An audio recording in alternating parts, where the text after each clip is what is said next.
KP Limited manufactures and sells one product called KEIE, Kia.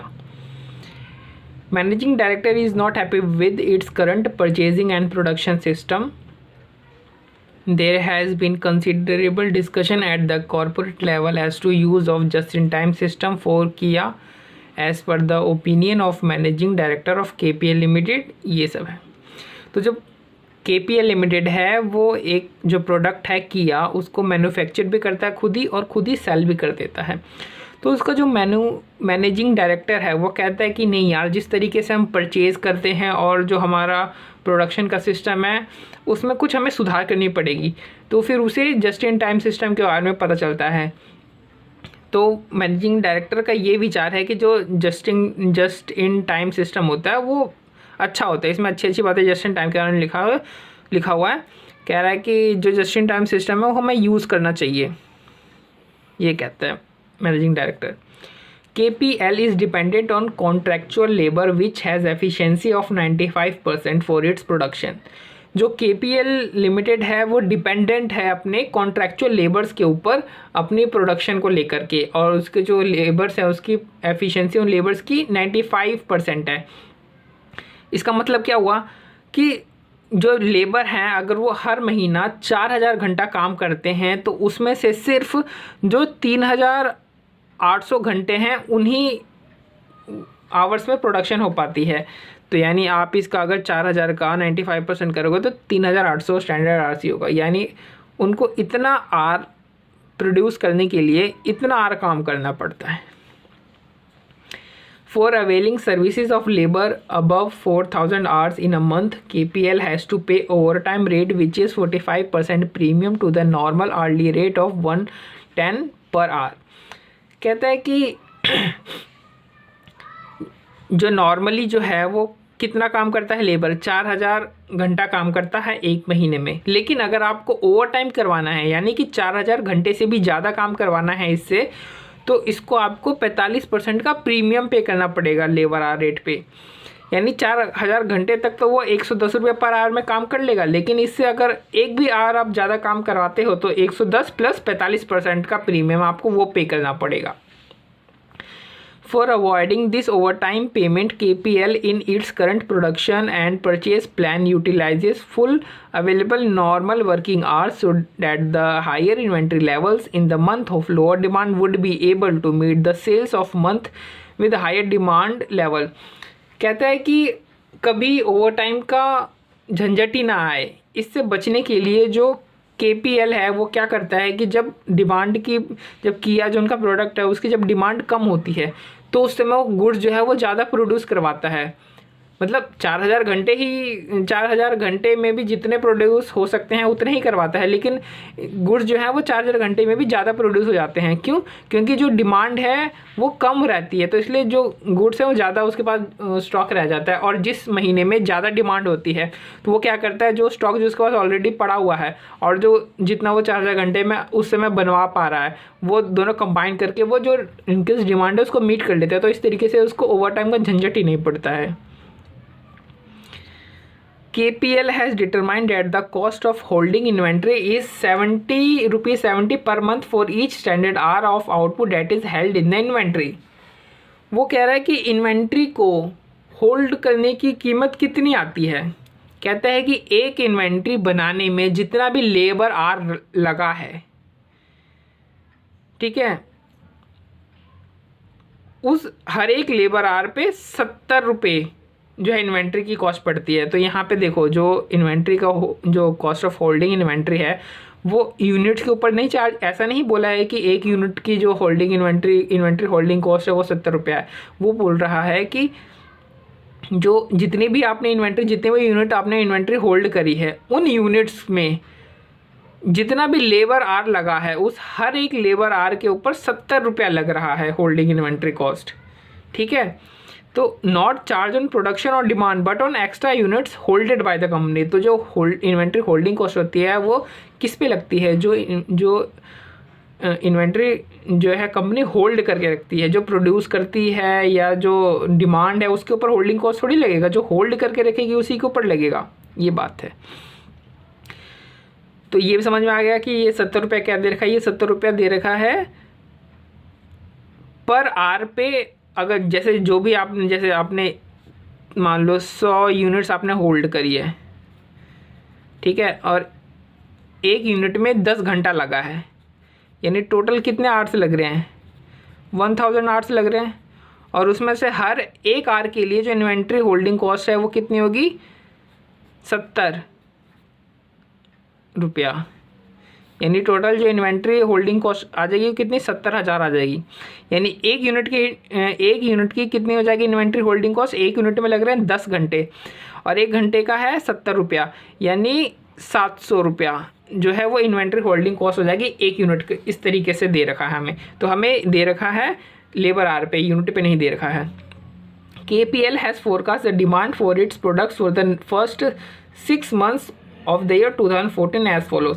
तो इसने जो है फोरकास्ट करी है कि इस तरीके से हमारे प्रोडक्ट्स की डिमांड आएगी 2014 के पहले 6 साल में। तो देखो जनवरी, फरवरी, मार्च, अप्रैल, मई, जून की डिमांड दे रखी है। इस तरीके से डिमांड देखो, फिर पहले इतनी कम है, फिर बढ़ जाती है, फिर कम हो जाती है, फिर कम हो जाती है, इस तरीके से कभी बढ़ रही है कभी कम हो रही है। फॉलोइंग अदर इन्फॉर्मेशन, इस तरीके से हमें और दे रखा है कि all other production cost are इधर फिक्स्ड और are not driven by labour hours worked, कि जितनी भी प्रोडक्शन कॉस्ट हैं वो या तो फिक्स हैं या तो उनका लेबर आवर से कोई ताल्लुक ही नहीं है। प्रोडक्शन और जो सेल्स है वो इवनली अकर हो रहे हैं during the each month and at present there is no stock at the end of December 2013। कह रहा है कि दिसंबर 2013 में हमें हमारे पास ओपनिंग स्टॉक है 0, ठीक है, और जो प्रोडक्शन और जो सेल्स है वो इवनली अकर हो रहे हैं। The labour are to be paid, the labor are to be paid for their minimum contracted hours in each month respective of any purchase and production system। तो जो लेबर आ रहे हैं, चाहे आप JIT में शिफ्ट हो जाओ या जो आपकी अभी करंट की जो प्रोडक्शन परचेज सिस्टम है उसमें, किसी भी सिस्टम में आप चले जाओ, जो आपको जो लेबर को जो मिनिमम कॉन्ट्रैक्टेड आवर्स है 4000 घंटे का, वो तो आपको पे करना ही पड़ेगा। रिक्वायर्ड, हमसे पूछा है कि जो चीफ अकाउंटेंट जो है वो आपसे रिक्वेस्ट कर रहा है, नहीं चीफ मतलब हम यहाँ पे चीफ अकाउंटेंट है और हमसे ये रिक्वेस्ट किया गया कि हमें मैनेजिंग डायरेक्टर के व्यू के ऊपर कमेंट करना है कि क्या हमें जस्ट इन टाइम में शिफ्ट होना चाहिए या जस्ट इन टाइम में शिफ्ट नहीं होना चाहिए। ये देखो, तो पहले तो हम ये जान ले कि ये वाला जो क्वेश्चन है उसमें परचेज़ की तो बात ही नहीं करी गई है, उसमें प्रोडक्शन की बात करी गई है। और जब भी जो क्वेश्चन है जस्ट इन टाइम वाला वो प्रोडक्शन से रिलेटेड होता है तो हम इंक्रीमेंटल मेथड वाला फॉलो करते हैं। लेकिन अगर वहीं पे जस्ट क्वेश्चन जो है वो परचेज से रिलेटेड है तो हम टोटल जो कॉस्ट आती है वो उन दोनों को कंपेयर करते हैं कि करंट सिस्टम में कितनी टोटल कॉस्ट आ रही है, जस्ट इन टाइम में कितनी टोटल कॉस्ट आ रही है, ये कंपेयर करते हैं कि किस में कम आ रही है, वो वाला बेनिफिशियल होता है। लेकिन जब प्रोडक्शन की बात आती है कि प्रोडक्शन से रिलेटेड जस्ट इन टाइम ये करना चाहते हैं तो उस केस में हम क्या करते हैं कि किस में कितनी सेविंग्स हो रही है, तो जिसमें ज़्यादा सेविंग्स हो रही है हम वो वाला सिस्टम चुन लेते हैं। तो इसलिए ये वाला जो क्वेश्चन है उसमें हम इंक्रीमेंटल मेथड यूज़ कर रहे हैं, टोटल वाला मेथड यूज़ नहीं कर रहे हैं। तो ये देखो, इसने बोला कि दिसंबर में इसके पास कोई भी स्टॉक नहीं था, तो opening stock 0 plus production hours, इसको कितने आवर्स प्रोड्यूस करने हैं। आप ये देखो करंट सिस्टम में कितने आवर्स ये प्रोड्यूस करता है, ये हर महीने 4000 घंटे काम करता है, लेकिन इफेक्टिव प्रोडक्शन निकल के कितनी आती है, सिर्फ 3800 घंटे की निकल के आती है। तो ये देखो प्रोडक्शन सिर्फ 3000 घंटे की आ रही है करंट सिस्टम में। करंट सिस्टम में जो कंपनी है वो लेबर से पूरा काम करवाती है, तो ये इसलिए 3000 घंटे, 3008 घंटे, 3800 घंटे, 3800 घंटे, 3800 इस तरीके से। लेकिन डिमांड कितनी है ये देखो, यहाँ पे डिमांड दे रखी है, फोरकास्टेड डिमांड है ना, वही डिमांड ये रही। अब क्लोजिंग स्टॉक आ जाएगी, ओपनिंग स्टॉक प्लस आज इस महीने जो आपने प्रोड्यूस करी, लेकिन और इस महीने जितने की डिमांड थी तो जो एक्स्ट्रा बच गई यानी इतने आवर्स में जितनी इन्वेंट्री बची होगी वो हमारी क्लोजिंग स्टॉक है। लेकिन यहाँ पे जो कैलकुलेशन हो रही है सारी आवर्स की बेसिस पर है, यूनिट की बेसिस पे नहीं है। ये सारे ओपनिंग स्टॉक जो आपको दिख रहा है सारे आवर्स हैं, ठीक है। क्लोजिंग स्टॉक कहने का मतलब ये है कि इतने आवर्स में जितनी इन्वेंट्री बनी होगी ना वो हमारी क्लोजिंग स्टॉक है। यूनिट में करने के लिए हमें इसे कन्वर्ट करना पड़ेगा यूनिट में, बट ये अभी आर में है तो हम क्वेश्चन इसी तरीके से सॉल्व करते हैं। फिर ये हमारा क्लोजिंग जो है ओपनिंग बन जाएगा, फिर प्रोडक्शन आएगा, फिर डिमांड आएगा, इस तरीके से है। तो हमारा जो एवरेज स्टॉक वो कितना हुआ, opening plus closing divide by 2, तो ये एवरेज स्टॉक आ गया। अच्छा, तो इसमें इन्वेंट्री बता रखा था, इन्वेंट्री होल्डिंग की कॉस्ट बता रखी थी कि 1 आर की इन्वेंट्री होल्डिंग की कॉस्ट कितनी है, 70 रुपया। तो इसको 70 से इंटू कर दो, ये आ गया आपका आंसर। यानी जो टोटल जो इन्वेंट्री होल्डिंग कॉस्ट है करंट सिचुएशन में कितनी आ रही है, इतनी आ रही है हमारे पास। यानी अगर हम JIT अपनाएंगे तो हमारी करंट होल्डिंग कॉस्ट नहीं आएगी, यानी इतने की हमें सेविंग्स हो जाएगी। क्योंकि JIT में तो इन्वेंट्री हम होल्ड ही नहीं करते ना, यानी ये टोटल हमारी सेविंग्स है। मैंने आपको पहले बताया था हम ये इंक्रीमेंटल मेथड फॉलो कर रहे हैं। इंक्रीमेंटल मेथड में क्या होता है, दोनों सिस्टम की सेविंग्स हम कैलकुलेट करते हैं और जिसकी ज़्यादा सेविंग्स होती है हम उसको फॉलो करते हैं। तो ये भले ही ये किसकी कॉस्ट है, ये inventory holding cost current system की है, लेकिन ये किसके लिए सेविंग बन जाएगी, JIT के लिए, क्योंकि JIT में आपको इन्वेंट्री होल्डिंग कॉस्ट इनकर नहीं करनी पड़ेगी, इसलिए JIT की सेविंग्स है। अब आप JIT सिस्टम में आइए। JIT सिस्टम में कौन सी ऐसी कॉस्ट है जो कि करंट सिस्टम में नहीं आएगी।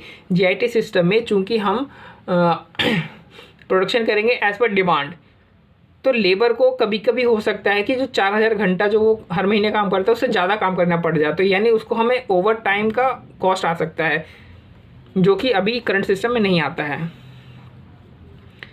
तो देखो डिमांड कितनी है, हमने टेबल से उठा लिया, जो भी क्वेश्चन में टेबल दे रखा फोरकास्टेड डिमांड का। प्रोडक्शन आवर्स इतना ही तो प्रोड्यूस करेंगे ना हम। JIT सिस्टम में क्या होता है भाई, जितनी डिमांड होता है प्रोडक्शन होता है, और जो नॉर्मल जो हम प्रोड्यूस करते हैं वो 3800 घंटा करते हैं। तो देखो यहाँ पर देखो एक्स्ट्रा हमें जो है डिमांड है हमारी, तो हमें एक्स्ट्रा प्रोड्यूस करना पड़ेगा। नॉर्मल से ज़्यादा है, जब हम काम करवाएंगे तो हमें एक्स्ट्रा लेबर भी तो पे करनी पड़ेगी, यानी यहाँ पे इतना घंटे का हमें 260 घंटे का ओवर टाइम पे करना पड़ेगा।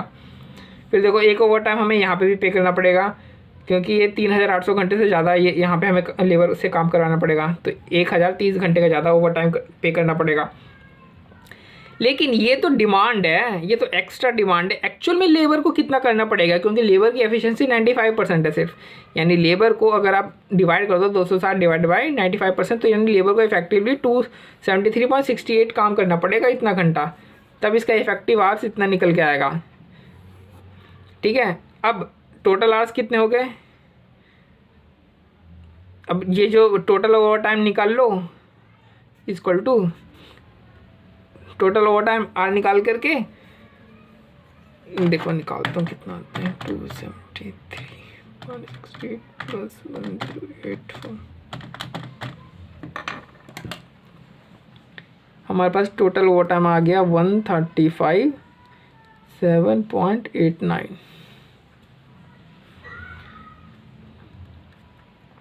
अब ये टोटल ओवर टाइम आर ये है, ठीक है। अब इसको हमें लेबर ये ओवर टाइम, लेकिन ओवर टाइम का रेट क्या है ओवर टाइम को पे करने का, तो 110 तो आपको पे करना ही है।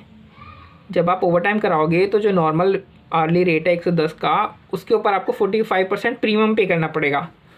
तो देखो हम प्रीमियम पे कर रहे हैं, 45% जोड़ दिया, तो ओवर टाइम का रेट अलग है, ओवर टाइम का रेट अलग है और नॉर्मल वर्किंग आवर्स का रेट अलग है। तो ओवर टाइम का रेट आ गया 159.5 पर आवर, और टोटल आवर हमने निकाला इधर, टोटल आवर निकला 1357.89।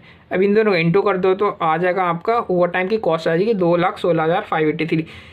तो ये जो कॉस्ट है ये करंट सिस्टम में अभी नहीं इनकर हो रही है, यानी ये करंट सिस्टम की सेविंग है एक तरीके से, है ना। तो देखो करंट सिस्टम की सेविंग ये है 2,16,000, JIT की सेविंग है 2,57,000। तो सेविंग किसकी ज़्यादा है, JIT की ज़्यादा है। कितनी ज़्यादा है, 41,000 की सेविंग ज़्यादा है, यानी JIT सिस्टम हमें इम्प्लीमेंट करना चाहिए।